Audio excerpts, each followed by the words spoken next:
Authors Over 50, Writing in Life's Sweetest Third. Authors Over 50's weekly podcast celebrates writers and their journeys to publication. Writing after 50 is a whole story on its own, so let's skip to life's sweetest third and talk with authors about their journey from pen to publish. Welcome. I'm Julia Daly, your host, and I invite you to listen to interviews with writers who've achieved their goal of publishing a book just later in life. We've seen award lists for under 30 or under 40, but I've yet to see lists for those who've achieved a significant milestone of their own, launching a new career and publishing their first book after the age of 50. We will hear about these authors' inspirations, struggles, strategies, and the smell of that first book. These writers' journeys inspire me because I'm one of them. My guest today has lived all her adult life in Savannah, Georgia, where she headed a nationally recognized victim advocacy program in the district attorney's office. Inspired by the resilience of thousands of crime victims and their families, she spearheaded the passage of a dozen pieces of legislation, including the Georgia Crime Victims Bill of Rights and a crime victims compensation program. Her essay, From High Heels to Hot Wheels, reveals how she unexpectedly became a first-time mom at 52 when her husband's 2-year-old grandson came to live with them. She enjoys devouring chocolate chip cookies, practicing yoga, and reading obituaries. Welcome to Authors Over 50, Helen Bradley. Well, thank you. I'm so glad to join you today. Helen, our opening question on Authors Over 50 is always, what took you so long to write your first book? Well, I don't think I knew that I wanted to write a book for a long time. Right out of college, I was a journalist at a daily newspaper for a short while. And then I had a long career in crime victim advocacy, as you mentioned, where I worked in the district attorney's office, and I loved it. So I certainly did some writing. I did some essays, and I was in a writing group for a while and did, some magazine articles or essays, all nonfiction. So it wasn't till I left the district attorney's office at a young age, 52 to be exact, that I started volunteering with a program called DEEP. And DEEP is a program where volunteers mentor middle school students in their writing. And those young people truly inspired me. They told their stories, and I decided I wanted to tell my story. So, and then it took me a long time to write the book after I decided I wanted to do it.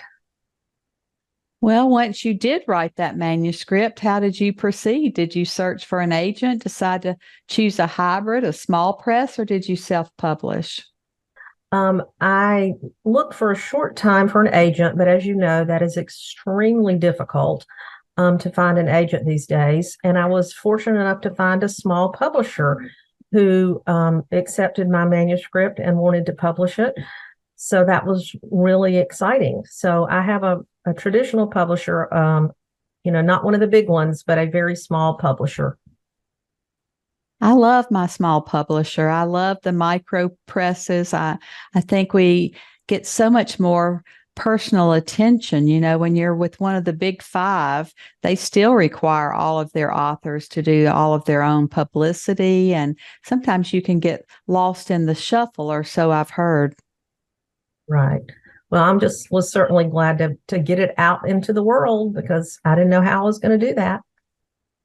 What do you think is the most challenging part of your artistic process? Like I say, I had done short essays and magazine articles and written grants for my program. So it was very challenging for me to do a huge piece. So it was the organization of the novel that was complicated. But I was very blessed to have a wonderful writing critique group. These three other women are dynamos. They're smart, they're supportive, and they also kept me accountable. because I can be lazy sometimes and put off writing, procrastinate big time. So it was just a challenge to figure out how to get these stories organized in a reasonable fashion. But my writing group really helped me. They said, Helen, first of all, you don't have to organize it, just write.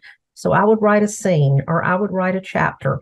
And then after that, with the help of my writing group, we figured out how to assemble it so it became a novel. So that was a challenge for me, was figuring out how to do a longer piece like a novel. But I've learned a lot by going to, workshops and by doing online events.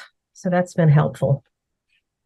I was like you. I had written speeches for college presidents and lots Mm-hmm. of publicity and marketing in my day jobs. But, fiction is a whole different animal.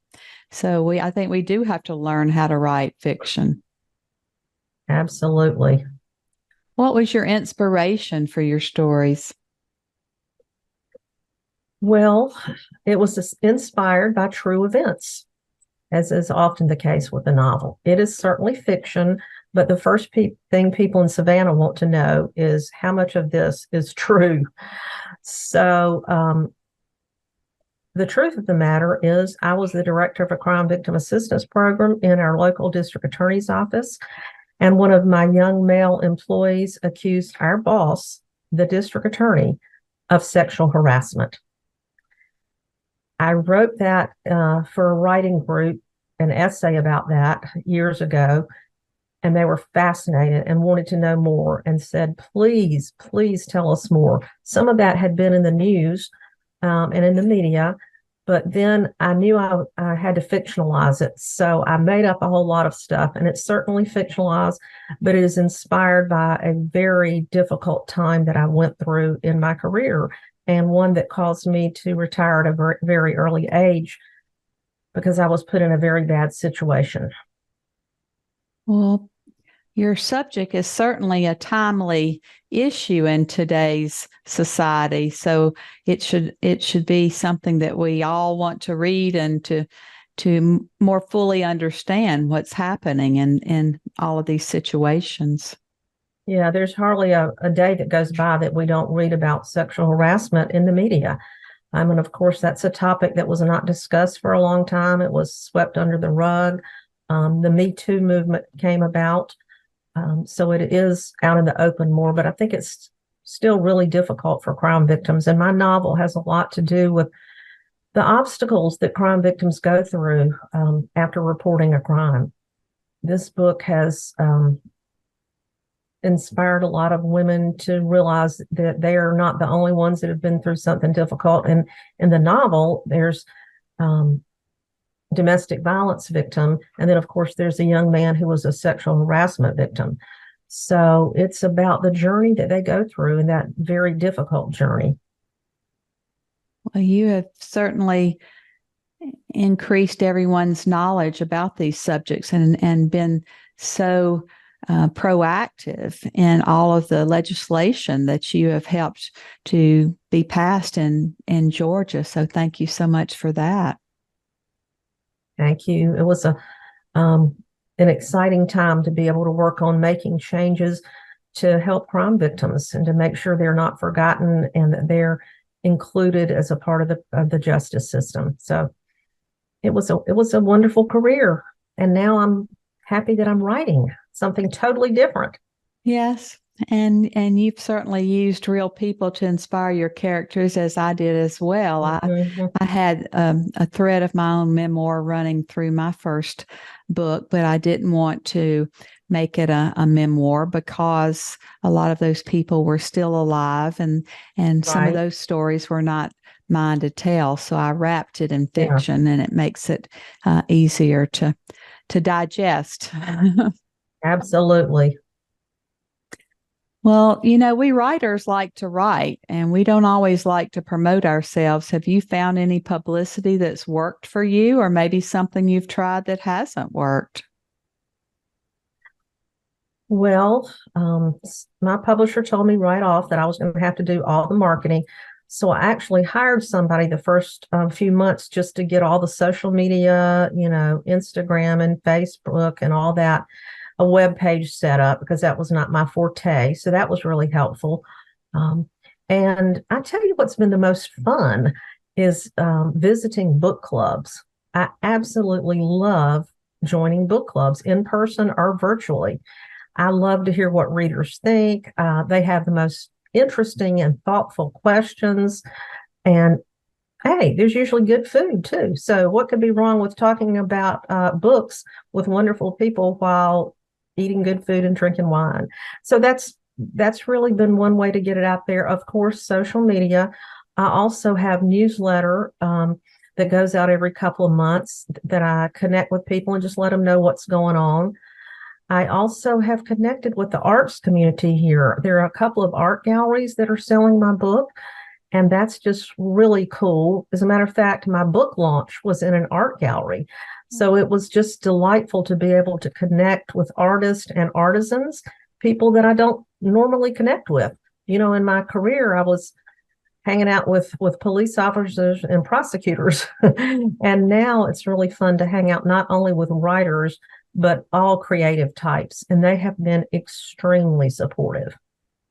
And what I haven't figured out, maybe some of you all will be able to help me. I've done a pretty good job locally getting the word out, but I really haven't done a great job yet getting it out nationally. So I'm working on that, and people like you help me. Yes, and podcasts can be heard all over the world, so it does get Exactly. your message out farther. But Savannah is such a rich city for history and for artists and writers. So you're just immersed in that history there. I am. I love Savannah. It's a wonderful place to live. Well, you mentioned a writing group. Do you have any specific books or seminars or writing retreats or groups that you can share that improved your writing journey? Well, the first seminar that I went to was called Broadleaf Writers Association, and that's a group of mainly Georgia folks, but I'm sure anyone could join. And they have an annual conference in the Atlanta area. So that was eye-opening and wonderful to me. And I'm lucky enough to live an hour away from Beaufort, South Carolina, where the Pat Conroy Literary Center is. And that is just, a wealth of information, support, good people. If people are ever in the area, I encourage them to visit the Pat Conroy Literary Center. So that's been great.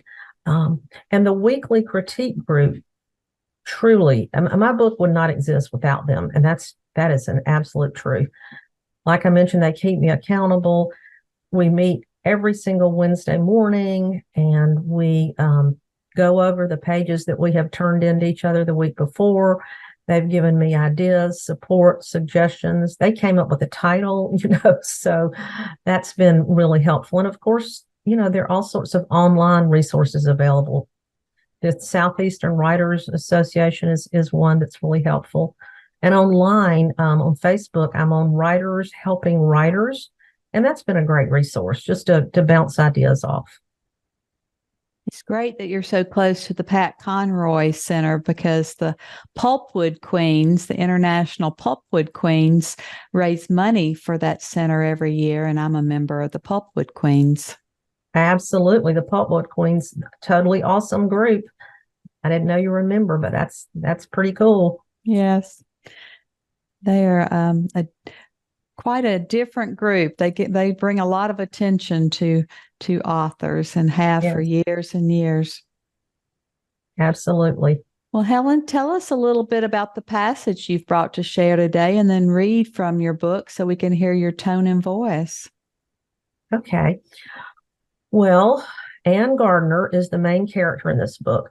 She is the director of a crime victim assistance program. The passage that I'm going to read today is the gripping scene when her young male employee named Jeffrey comes into her office in the courthouse and has some very disturbing accusations against their boss, the district attorney, who was named Harold Carter. Jeffrey has come into Ann's office, and he has just told her that he does not want to go to a conference in California with their boss because he fears they will have to stay in the same hotel room like they did at a previous conference. So this is sort of the middle of the conversation that Jeffrey is having with his boss, Anne. He says, I told my mama no way I could go to California with the district attorney. Mama's worried about me. I've been having stomach problems from stress. Jeffrey pauses, then looks at Anne. Do you know how I found out about this job opening here anyway? No. Jeffrey says, Mr. Carter came to our apartment one morning and my brother went to the door. I was asleep because I'd worked the midnight shift at the police department. My brother woke me up and said some dude he thought was from church wanted to see me. Anne tries to hide her shock, but she's sure her expression looks like the person in the painting called The Scream. He came to your apartment, she asked. Yes, ma'am. Mr. Carter told me he was starting this new program and thought I'd be a good fit. Anne shudders, picturing Jeffrey, maybe in his underwear, having a conversation with the district attorney. Had he ever been to your apartment before, Jeffrey? How did he know where you lived? I asked him that, but I'm not sure what all he said. I was half asleep. The whole visit freaked me out, although I was pumped about the opportunity for the job. He gave me a job application. Really? How did you know Mr. Carter? We go to the same church where I play in the band. I knew he was the district attorney and everything, but I didn't know him personally. I didn't even want to go to church anymore because I don't want to see him. For the next couple of minutes, there's an awkward silence. Anne waits it out just like she does with crime victims. Jeffrey opens his mouth as if to say something, then looks down at the floor. Anne says, anything else you want to tell me, Jeffrey? Yes, ma'am. I missed a meeting yesterday. I'm in trouble, Miss Gardner. Why did you miss the meeting? I'm just so stressed. My mind's not working right. I forgot it. Anne says, things happen, but you can't miss meetings. Try entering them in your phone or whatever helps you remember. Okay, he says, staring at the floor. I got to tell you, ma'am, I'm real uncomfortable around District Attorney Carter. Jeffrey jostles his leg. To be honest, this feels like something that happened to me before. He stopped speaking, still looking at the carpet. Tell me more, Jeffrey. There was this youth pastor in Ohio who started acting like a father figure, and he tried to mess with me. Jeffrey bites his lip. I don't want that to happen again, he mumbles. He stands as if the conversation is over, but then sits back down. Anne has heard dozens of victims talk about sexual abuse, but this is different. This is her employee applying that his boss and hers is treating him inappropriately. She thinks, good Lord, I can't believe Jeffrey hasn't resigned. Jeffrey leans forward and looks straight at Anne. I want Mr. Carter to leave me alone. Maybe he thinks he's acting like a mentor or something, but I think it's sexual harassment. The words reverberate in Anne's head. I'm so sorry, Jeffrey. She hesitates before saying, what would you like me to do? I don't know, make it stop. What can you do? Anne has no idea what to tell him. I'm not sure, Jeffrey. To be honest, I've never been faced with a situation like this. I'll call human resources. Come back in the morning and I'll update you. Thank you, ma'am. He gives her a weak smile before standing and shuffling out. Anne stares out the courthouse window at the big cottony clouds drifting across the sky. When she was a kid, she loved naming the shapes they made, Dumbo the elephant, an angel, or a lion. If only she could return to those carefree days. Oh, Helen, that's just horrifying to think about that situation playing itself out over and over and over across this country and the world. Yes, it is. It's way too common. Did you have to complete any research before you began writing, or had you just lived these situations so much that you didn't have to do research about them? I did not do much research. Of course, I did some research about sexual harassment and made sure I was getting some of the facts straight when I quote, some information. But I did not have to do a lot of research. And while this book is about very serious subjects, sexual harassment, political corruption, domestic violence, I must point out there is some humor in this book as well, because Anne is quite a zany character, and her interactions with her family and her good group of girlfriends has some humor in it. So I just wanted to mention that so people won't be totally overwhelmed. Well, life is a juxtaposition. We have to have some humor to lift us out of some of these situations. So I'm sure that helps in the book. Exactly. I hope so. Do you have any other books in you? Well, I think I do. They have not come out on the page yet.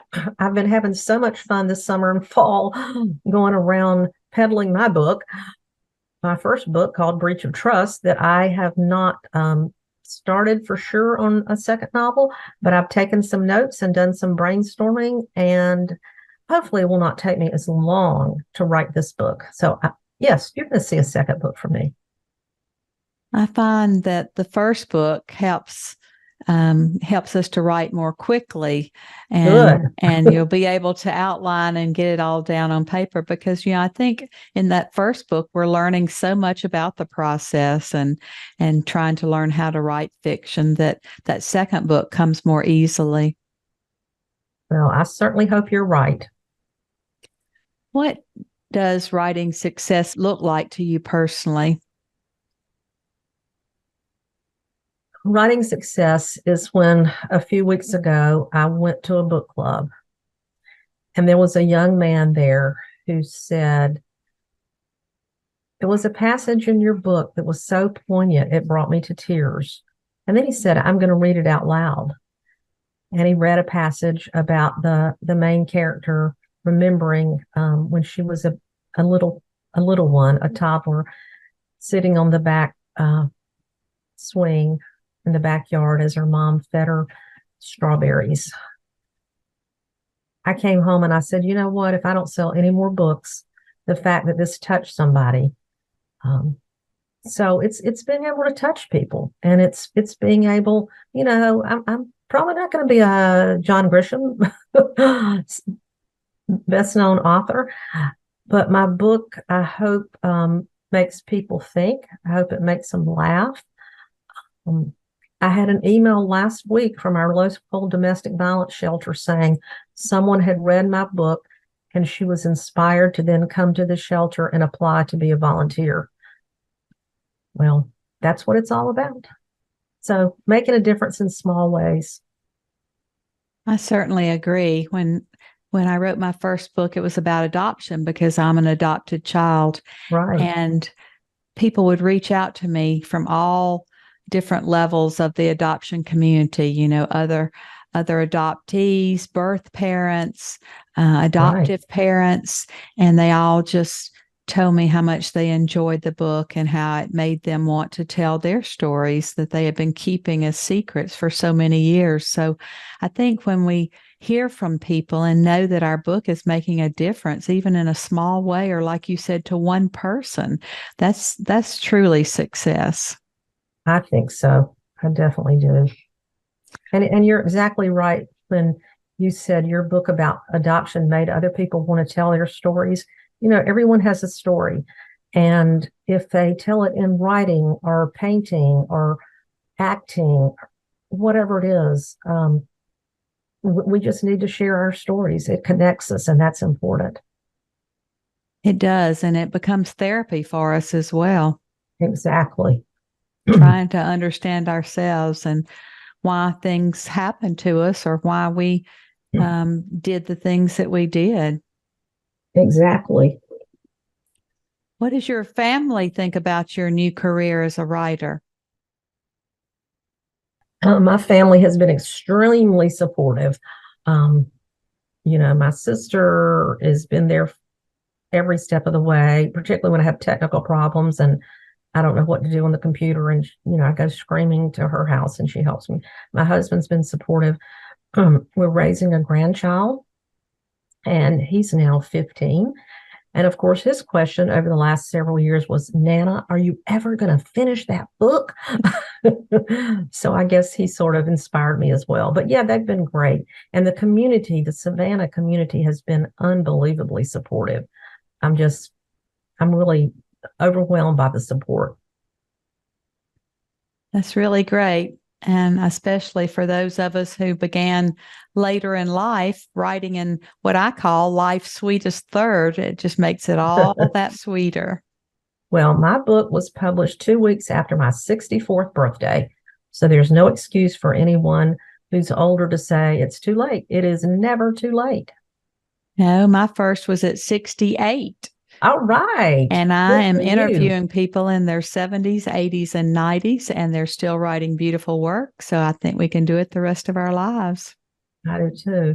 I read recently that Laura Ingalls Wilder, is that her last name? Yes. Wrote Little House on the Prairie when she was 65.